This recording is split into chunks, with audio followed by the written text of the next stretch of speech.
देश दुनिया की तमाम खबरों को जानने के लिए सब्सक्राइब करें हमारे चैनल A9 मीडिया न्यूज को और बेल आइकन को प्रेस करें। नमस्कार, मैं अमित शर्मा एक बार फिर आपका स्वागत करता हूं राजनीतिक बातचीत में। 2020 विधानसभा चुनाव अब अंत हो चुका है इस जंग का। ये चुनावी दौर के बाद काफ़ी युवा नेताओं का नाम सामने आया है जो अपनी पारी खेलते हुए नजर आए थे एग्जिट पोल के दौर में। यानी एग्जिट पोल जब सामने आया तब उन लोगों ने अपनी चुनावी रथ यात्रा के बारे में खूब बातें कही। उन्होंने कहा कि हम तो जीत रहे हैं, लेकिन अंत में जाके कुछ और ही मंजर देखने को मिला। जी हाँ, साफ तौर पे इशारे हैं पुष्पम प्रिया चौधरी की ओर और दूसरी तरफ युवा राजनीति के हीरो कहे जाने वाले और बिहार में काफ़ी प्रसिद्ध चिराग पासवान। लोजपा अध्यक्ष चिराग पासवान की ओर वोट बैंक काफ़ी ज़्यादा मजबूत हो रहा था तब जब उन्होंने जदयू को छोड़ा।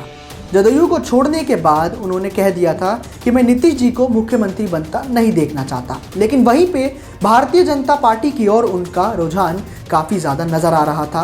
भारतीय जनता पार्टी की ओर उनका वो झुकाव और पीएम नरेंद्र मोदी के ऊपर की जाने वाली मीठी मीठी टिप्पणियां लोगों को थोड़ा कंफ्यूज कर रही थी। शायद ये कंफ्यूजन ही था जिसकी वजह से चिराग पासवान इस बार चुनावी रण में ज़्यादा टिक नहीं पाए।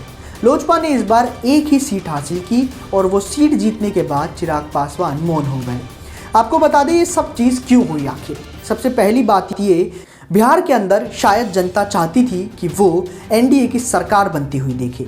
एनडीए की सरकार बनाई, लेकिन बीच में फंस गए थे लोजपा बीच में इसलिए था क्योंकि ना ही वो महागठबंधन की ओर से लड़ रहे थे और ना ही वो चुनाव लड़ रहे थे बीजेपी की ओर से, यानी एनडीए के अंदर मिलकर। दोनों ही तरफ से वो फंस गए और बीच में उन्होंने चुनाव लड़ने का फैसला किया। जब बीच में उन्होंने चुनाव लड़ने का फैसला किया तो शायद ये चीज़ें राजनीतिक विशेषज्ञों को सही लगने लगी, क्योंकि चिराग पासवान की ताकत काफ़ी ज़्यादा थी उस समय जब उनके पिता सारा कारोबार उनके सर पे छोड़कर चले गए। चिराग पासवान ने यूँ तो पिछली बार भी कमान संभाली थी जब झारखंड के चुनाव हुए थे। झारखंड के चुनाव के दौर में भी उन्होंने पूरा मंजर संभाला, लेकिन अंत में जाकर इतनी अच्छी जीत हासिल नहीं हुई और इस बार तो माहौल काफ़ी ज़्यादा बुरा देखने को मिला उन्हें। अभी रामविलास पासवान जी हमारे बीच नहीं है, लेकिन चिराग पासवान ने कहा था कि मैं उनकी कमी पूरी करूँगा, पार्टी में किसी को भी उनकी कमी महसूस नहीं होने दूँगा। ये समय उनके लिए काफ़ी ज़्यादा मुश्किल भरा था और ये चुनाव में जो उनके साथ हुआ, जो नतीजे आए, वो भी उनके लिए अच्छे साबित नहीं हुए। इसके आगे अगर बढ़े तो नाम आता है पुष्पम प्रिया चौधरी का। प्लूरल्स पार्टी एक नई पार्टी जब जनता के सामने रखी गई और हर एक अखबार के फ्रंट पेज पर पुष्पम प्रिया चौधरी की वो काले कपड़ों में तस्वीर जब आई थी तब सबको लग रहा था कि इस बार चुनाव में कुछ धमाका होगा। शायद हरियाणा के ही चुनाव की तरह देखने को मिलेगा हमें कि एक किंग मेकर है जो कि युवा है और दूसरी पार्टीज उसे अपनी ओर अपनाना चाहती है। लेकिन इस बार कुछ ऐसा हुआ पुष्पम प्रिया चौधरी के साथ कि सोशल मीडिया से लेकर मीडिया के दरवाजों तक वो खूब नजर आई, रौनक बनी रही, लेकिन चुनाव न जीत सकी। चुनाव क्यों नहीं जीता उन्होंने, अब इसके बारे में ज़रा आपको बताते हैं। पुष्पम प्रिया चौधरी ने जो अपना रोड मैप सामने रखा वो रोड मैप सही था, लेकिन जनता की सोच केवल और केवल महागठबंधन और एनडीए की ओर झुकी हुई थी। जनता बिहार की सोच रही थी कि हम या तो पक्ष को जिताएंगे या विपक्ष को। ऐसे छोटे मोटे दलों पे जनता का खास कोई ध्यान गया नहीं। और सबसे बड़ी चीज़ ये कि जनता कंफ्यूज इसलिए भी थी क्योंकि प्लूरल्स पार्टी अभी नई नई मैदान में उतरी थी और सीधा पुष्पम प्रिया चौधरी ने अपने आप को मुख्यमंत्री पद का उम्मीदवार घोषित कर दिया। हालांकि ऐसा कई बार हमने देखा भी है कि मुख्यमंत्री पद के उम्मीदवार अपने आप को घोषित करते हैं कई नेता, लेकिन बाद में किसी और को सामने रखते हैं।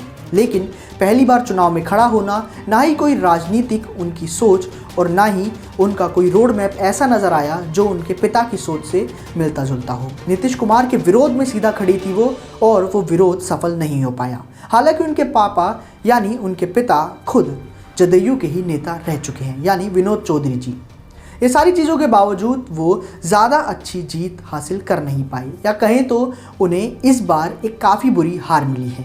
ये हार शायद आने वाले समय में उनको दोबारा देखने को ना मिले, क्योंकि तब तक वो जनता के बीच में काम करना शुरू कर चुकी होंगी। एक कारण ये भी था कि उन्होंने चुनाव से पहले जनता के बीच अपना इंटरेक्शन जारी नहीं किया। चुनाव में डायरेक्ट आई और फिर जनता के बीच बातचीत करके अपने आप को उभारता हुआ जनता के बीच प्रस्तुत करने लगी। ये सारी चीज़ें काफ़ी नहीं थी जनता को वोट देने के लिए उकसाने पर। इन सब बातों के बावजूद भी पुष्पम प्रिया चौधरी अभी हार नहीं मान रही। वो आने वाले समय में उन्होंने कहा है कि वो एक बार फिर चुनावी रथ यात्रा में अपनी हिस्सेदारी ज़रूर देंगी। इन सब चीज़ों पे आपकी क्या राय है, कमेंट करके ज़रूर बताएं। क्या लगता है ये दोनों युवा की हार के पीछे क्या कोई और भी कारण था? तो कमेंट में ज़रूर लिखें और देखते रहे A9 मीडिया न्यूज़। धन्यवाद।